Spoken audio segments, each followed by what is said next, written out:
ఓం నమః శివాయ. ఓం నమో నారాయణాయ.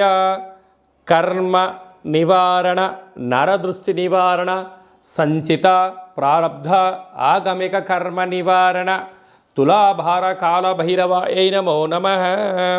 ఓం దిగంబరాయ విద్మహే గజవాహనాయ ధీమహి తన్నో కపాలకాల భైరవ ప్రచోదయాత్. ఓం ఇంద్రాణీ శక్తి దేవ్యై నమోస్తుతే. హరి ఓం. మా ఛానల్కి స్వాగతం. చూస్తున్న వీక్షకులకు, ప్రేక్షకులకు, ప్రియ కాళ భైరవ భగవద్బంధులకి స్వాగతం పలుకుతూ, మమ్మల్ని ఎంతగానో ఆదరిస్తూ ఉండబడినటువంటి ప్రియ సోదర సోదరీమణులకు అందరిపైనను, సనాతన ధర్మ సంరక్షకులకు, జ్యోతిష్య అభిమానులకు అందరికీ కూడా స్వాగతం పలుకుతూ, ఆదివారం అమావాస్య పుష్యమి నక్షత్ర సందర్భంగా అందరికీ నిండు నూరేళ్ల ఆయురారోగ్యాలను ప్రసాదించాలని శ్రీ కాళీ సమేత కాళభైరవ స్వామిని వేడుకుందాం.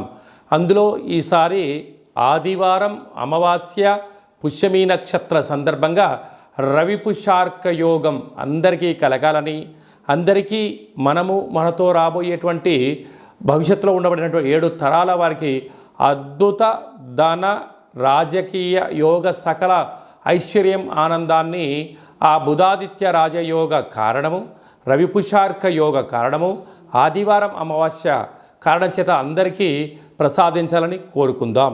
1/8/2024 నుండి 15/8/2024 వరకు పుట్టినటువంటి వారందరికీ కూడా ముందస్తుగా జన్మదిన శుభాకాంక్షలు. గతంలో వివాహం చేసుకున్న వారికి వివాహ వార్షికోత్సవ శుభాకాంక్షలు. ద్వాదశ రాశుల్లో గ్రహ గమనాన్ని ఒకసారి వీక్షింపచేద్దాం.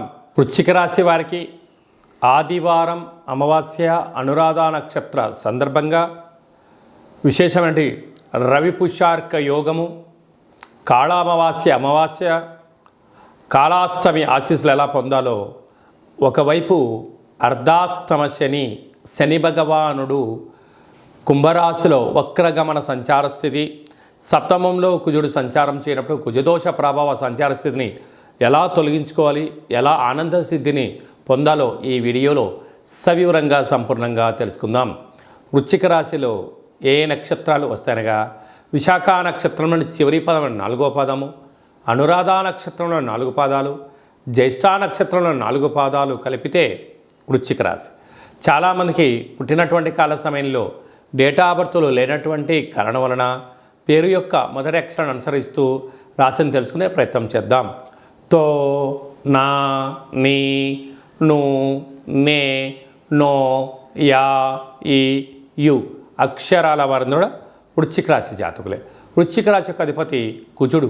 ఈ కుజుడు సప్తమంలో వృషభ రాశిలో సంచారం చేయడము కుజదోషంగా భావించడము, పరిస్థితుల ప్రభావంతో కొద్దిపాటి వెనక్కి ముందుగా అయ్యే పరిస్థితి ఉంటుందని చెప్పి గమనించగలగాలి. అలాగనే ఈ ఆదివారం అమావాస్య అనగానే సాధనకు మంచి కాలం. అలా పుష్యమీ నక్షత్రంతో కూడుకున్నటువంటి ఆదివారం అవ్వడం వలన తెల్ల జిల్లేడు వృక్షం దగ్గర ప్రదక్షిణ, తెల్ల జిల్లేడు వృక్షం దగ్గర దీపము, ప్రతిరోజు సూర్య నమస్కారము, సూర్య భగవానికి అర్ఘ్యం వదిలిపెట్టడము, కాకులకు కుక్కలకు ఆహారాన్ని పెట్టడము యోగదాయకం అని చెప్పి గమనించాలి. ఆ యొక్క తెల్ల జిల్లేడు వేర్ని ఆ రోజు తీసుకొని వచ్చి బాగా కడిగి సింధూరాన్ని పూసి వినాయకుడి రూపం కనపడేటువంటి విధంగా పూజామందిరంలో పెట్టుకొని తంత్ర తాంత్రిక కాళభైరవ వరసిద్ధి గణపతి స్వామి యొక్క పూజా కార్యక్రమం ఆచరింపజేసుకొని ఇంట్లో పెట్టుకున్నట్లయితే అద్భుతమైన ఆరోగ్య సిద్ధి, ఆనంద సిద్ధి, ధన కనక వాహన అదృష్ట సిద్ధి, అమృత సిద్ధి అనేక రకాల 16 రకాల శక్తుల యొక్క ఆశీస్సుల వలన ఆనందానికి, ఐశ్వర్యానికి వృశ్చిక రాశి వారి సొంతం అని చెప్పి గమనించాలి. అలాగనే వీరికి పంచమంలో రాహు సంచార స్థితి ఉండడం వలన నూతనంగా వివాహమైన సంతాన యోగం, తల్లిదండ్రుల నుంచి ఆస్తులు, పిల్లలకు మంచి అభివృద్ధి కలుగుతుందని చెప్పి గమనించాలి. సప్తమంలో కుజుడు గురు దోషం ఉండడం వలన రుణ రోగ శత్రు సమస్యలు పొంచి ఉన్నాయి. మీ యొక్క జన్మ నక్షత్రం రోజున అష్టమి అమావాస్య తిథుల యందున దూర వాయు జల ప్రయాణాలు పెట్టుకోవద్దు. యంత్రాలతో ఆయుధాలతో దయచేసి సెలగాటం ఆడవద్దు. కనుక మీ జన్మ నక్షత్రానికితో కూడుకున్నటువంటి రోజైనటువంటి రోజున కానీ వీలైనంత వరకు బంధువులతో కానీ మిత్రులతో కానీ సన్నిహితులతో కానీ అపహాస్యము పనికిరాదు అని చెప్పి గమనించాలి. స్వయం వృత్తులు, సాఫ్ట్వేర్లు, హార్డ్వేర్లు, వ్యాపారవేత్తలు, భూములు, క్రయ విక్రయాలు చేసేటువంటి ఓపిక పట్టుదల ఉంటే అద్భుతమైన విజయం మీ సొంతం అవుతుందని చెప్పి గమనించాలి.